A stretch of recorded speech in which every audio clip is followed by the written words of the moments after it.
Going to our Cold War presentation. Now, this should look really familiar to you because we started this last week.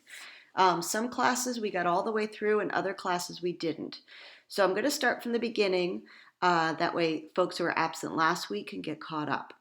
What I would suggest is that you just take out a piece of paper, and I'll let you know what kind of information to write down.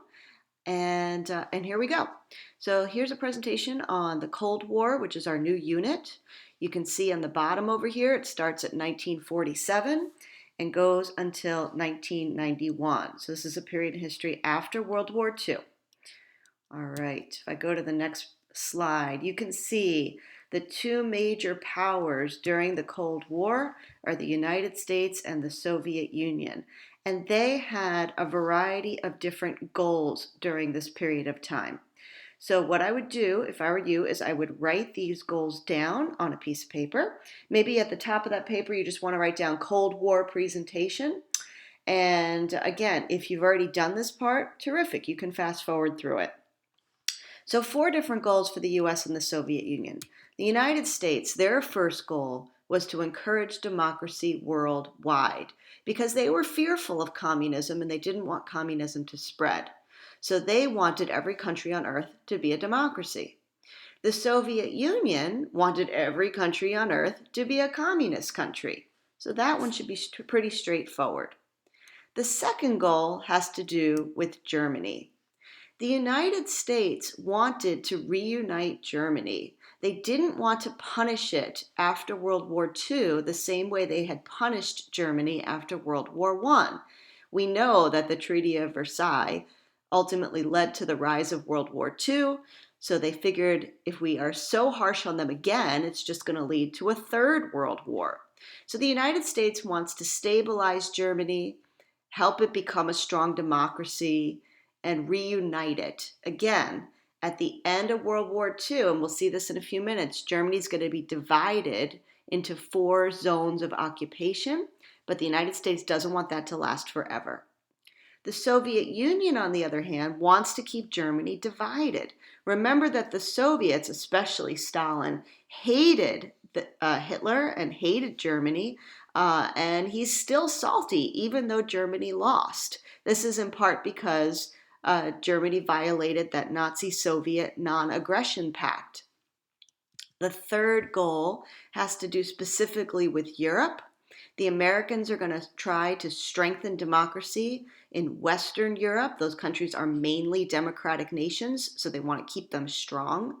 And the Soviet Union is going to go to those Eastern European nations and basically control them. Basically say, hey, you want to be a communist country, but they're not really asking. They're going to force Eastern European countries to become communist countries under Soviet control. The last goal has to do with economy. The Americans are going to encourage capitalism in those Western democracies. So that means owning businesses, buying and selling based on supply and demand, making a profit. Keep in mind, Americans want that in part so that they can benefit. The Soviets, on the other hand, are going to continue to build a command economy. That means that the government controls what gets produced and how much and how it's distributed. So those are the 4 different goals. I would pause it here and write these down if you haven't done so already. Okay, the next is defining what the Cold War is. I'm going to put the entire definition up on the screen, and if you want to pause here and write it down, I would. After you've written it down, let's just talk about what this means. Sustained political and military tension. Sustained means it's going to happen for a long time. And tension, what we talked about in class was imagine that person that you're not really friends with. In fact, you don't like them very much, but you have to keep it, you have to tolerate them, right? Maybe you both have a good friend in common. So you can't you kind of have to be nice to them because you don't want to lose that other friend. And then you go into the cafeteria and that person is sitting in your seat. And you'd really just like to say, get the heck out of my seat, but you can't. So it's tense and you see each other. You get that knot in your stomach. Imagine that kind of tension lasting for over 40 years. Okay. So, two parties. On the one hand, we've got the Western Bloc, and that's Bloc with a C. It's a group of countries, democracies dominated by the US. And then the Eastern Bloc, those are those Eastern European countries that are dominated by the Soviet Union. The next concept we talked about in class is something known as superpowers. The Americans and the Soviets after World War II emerged as the two most powerful countries in the world. And yes, if you know Mr. Ali, he does bear a resemblance to Mr. Incredible. Not Mr. Incredible, Dad Incredible? I can't remember. So, a superpower, here's your definition: a country with a dominant position in the world, with the ability to influence events and project power worldwide in order to protect its interests. So, the Americans and the Soviets are going to get involved in foreign affairs and all sorts of things happening outside of their countries. They can do it because they're so powerful, and they want to do it to protect their interests. Well, what are their interests? Go back to the goals, right? Americans want to keep democracy strong. They want to spread democracy. So they'll stick their nose in other countries where democracies might be threatened. The Soviets are going to stick their nose into countries that might be thinking about becoming communist countries. They're going to want to assist them. And of course, the superpower standoff did bring the world to the brink of destruction. This is not just a question of democracy versus communism or communism versus capitalism. The stakes are made much higher because each side has nuclear weapons. So a Cold War is this tension between the US and the Soviet Union. But a hot war is when you actually go to war. We can't do that here because each side has nuclear weapons and we can't afford that kind of destruction. We talked before about arms races. Here's my funny slide. In fact, an arms race in this context is a competition for supremacy in nuclear warfare between the US and the Soviet Union. Basically, who has more nuclear weapons? If the United States has one, the Soviets are going to want two, and then the Americans are going to want four, and then the Soviets are going to want 1,000, and so on. These are the first nuclear weapons that were the only nuclear weapons that were ever dropped on people. The first one on your left is Little Boy. That was the weapon, the nuclear bomb that was dropped on Hiroshima. It's about 120 inches long, so imagine me times 2. And about 28 inches in diameter. So if you, how big is that? I don't know, less than if you put your arms out in front of you and make a circle. Fat Man was dropped 3 days later on Nagasaki. You could see it's certainly much larger in diameter, but not that much longer. These are substantial weapons, and each one killed about 70,000 people right away. But look how technology has changed. Here's a picture of a contemporary Russian nuclear weapon. So it's not just about increasing the number of nuclear weapons. It's about increasing how advanced they are, how technological they are, and how much more deadly they can be. We talked a little bit in class about MAD. MAD means mutually assured destruction. The US and the Soviets had enough nuclear weapons to completely destroy the other side. So if I press my button and send a nuclear weapon into another country, they're going to see it coming through their technology. And so they'll press their nuclear button, sending a weapon to my country. So as soon as I, quote, press the button, I know that I am going to die because the other side will retaliate.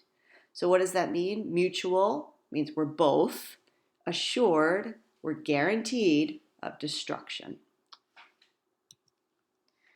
I showed this video in class. I don't need to show it again here. But basically it shows so many hundreds of nuclear weapons have been detonated, have been blown up all over the world in order to test new technology. You can see here the trajectory of how many nuclear warheads both the United States and the Soviet Union created. right around here, 1985, 1986. When I was in high school, the Soviets reached their peak of about 40,000 nuclear weapons. Something we talked about in class, kind of shifting gears, were some new countries that were created after World War II. This is what Europe looked like during the war in 1943. This is what Europe looked like during the Cold War in 62. A couple of new countries that were created. In fact, I'm going to pop out of this just so you can see my cursor. So some new countries that were created. We used to have everything in yellow here was Germany, and not just Germany because it was during the war. So it was a lot of territory that Germany had taken over. In the Cold War, we have a new country called West Germany, the yellow, and a new country called East Germany, the orange. So Germany will be split into two countries. Poland's going to come back. Okay, they have been taken over at the beginning of the war. They will once again become their own country. Czechoslovakia will become its own country again. Yugoslavia is a new country. Let's go back to the presentation. So what you notice here, here's the same map on the left-hand side that we just looked at. On the right-hand side, you'll notice that Europe is split. And the way it splits is most of the countries in the western half are democracies. Now, there are a few exceptions, like Turkey down in the lower right-hand corner and Greece. Most of the countries in Eastern Europe are communist countries. And Winston Churchill, the leader of Great Britain during World War II, noticed this division. And you see the thick white line that goes right down the middle? He said it was as if an iron curtain has descended through Europe. So I would know that phrase, iron curtain, and he's referring to the division of Europe with mostly democratic countries to the west and mostly communist countries to the east. Containment was another policy we talked about in class. Now here's our formal definition, right? We're going to oppose Soviet pressure through counterforce. It's going to be long-term, patient but firm, and a vigilant containment of Russia's desire to expand. And then we broke it down by talking about my communist coffee. So when you contain communism, it's like keeping the lid on my coffee. If you take the lid off, that communist coffee could potentially spill. And my apologies to those who now have coffee stains on their paper.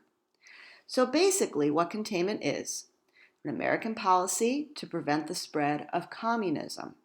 And here's how the Americans are planning to do it. If you don't have this definition, I would write it down now. Now, containment it's not tangible, right? Communism is not coffee. I need actual strategies to carry out this policy. One policy is known as the Truman Doctrine, in which the Americans are going to provide military aid to countries that might become communist countries. So basically, the Americans are going to give guns and money to countries that appear weak. And so the Americans are worried that their democracies might fail and they might become communist countries. The two countries that receive military aid and money first are Greece and Turkey. They're democracies, but they're weak, and the Americans are concerned that they could become communist countries. So we give them all sorts of American guns and money in order to help bolster their democracies.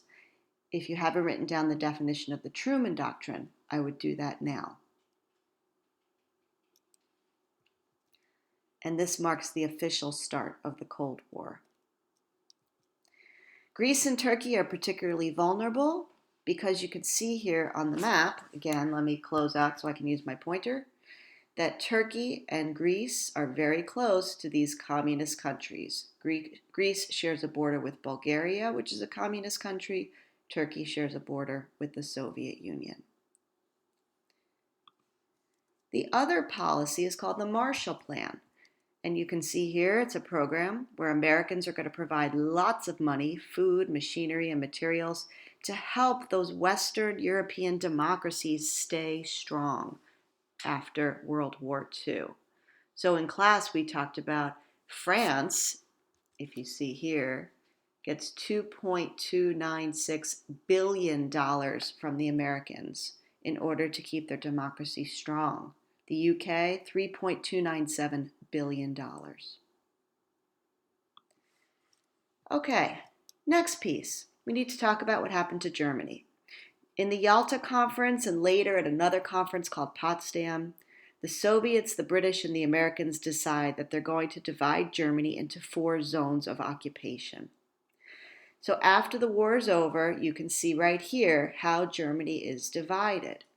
Now, the capital city of Germany is Berlin, which is located entirely in the Soviet zone.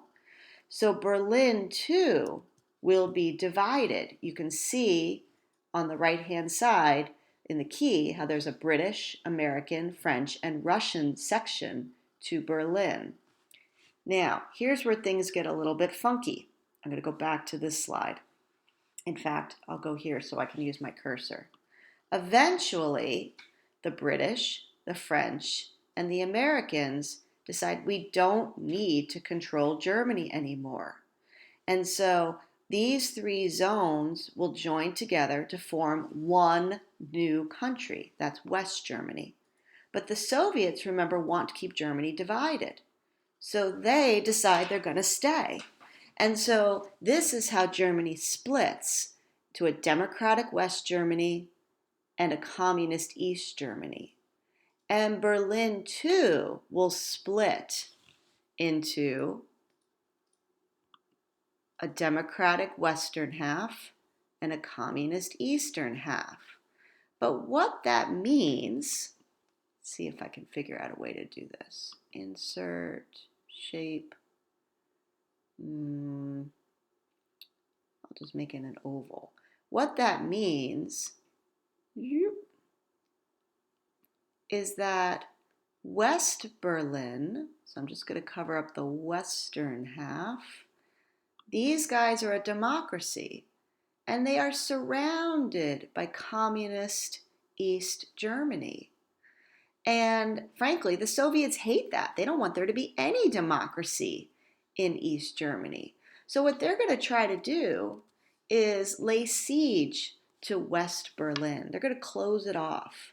They're not going to let any trucks, cars, or trains deliver food, medicine, or any kind of supplies. They figure if they lay siege to West Berlin, the people will have to give up and it will have to become part of the communist East Berlin and communist East Germany. But the Americans decide we don't want that to happen. So what the Americans do is they actually start what's called the Berlin Airlift.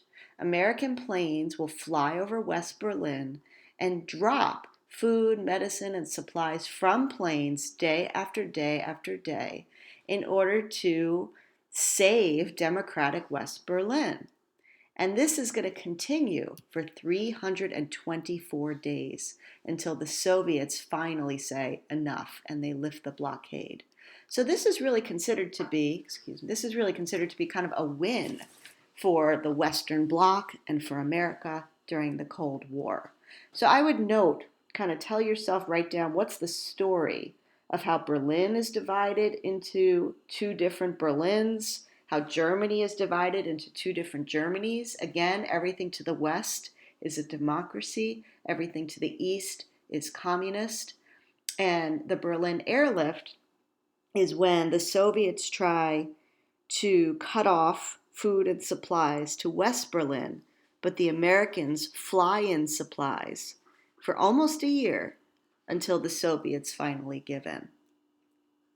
Now this is in 1949. In 1953, Stalin finally goes. He dies. And the guy who's going to replace him is this guy, Nikita Khrushchev.